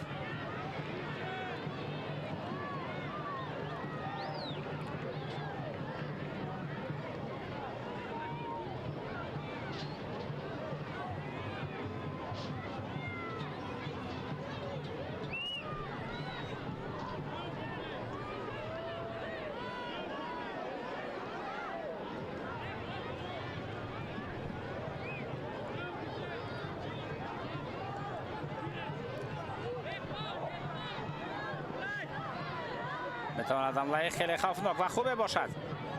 پس به کنار.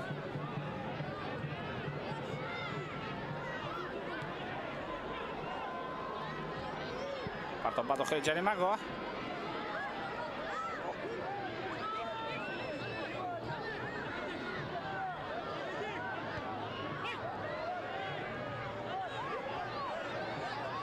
ارسال به داخل جریمه گاه.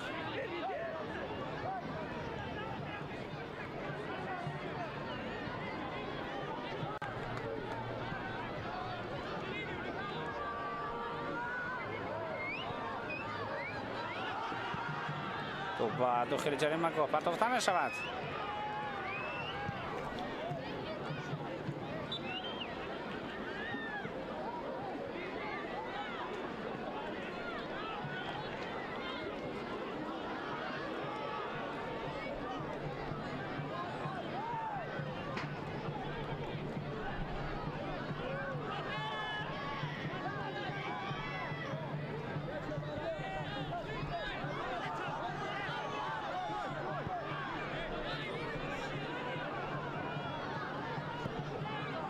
Tapi nabate.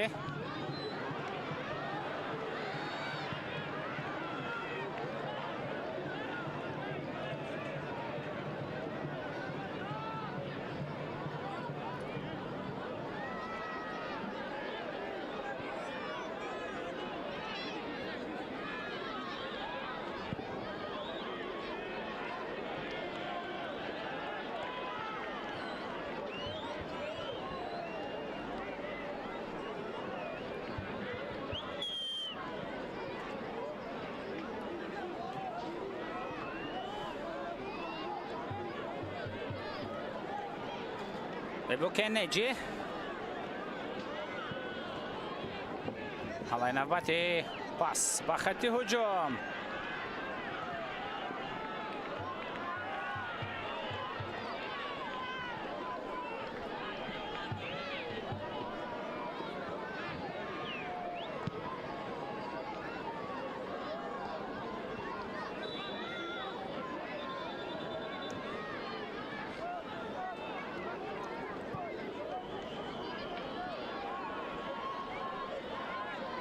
با حمله نوبت می‌روند بازیکنان دسته ایست رفشن.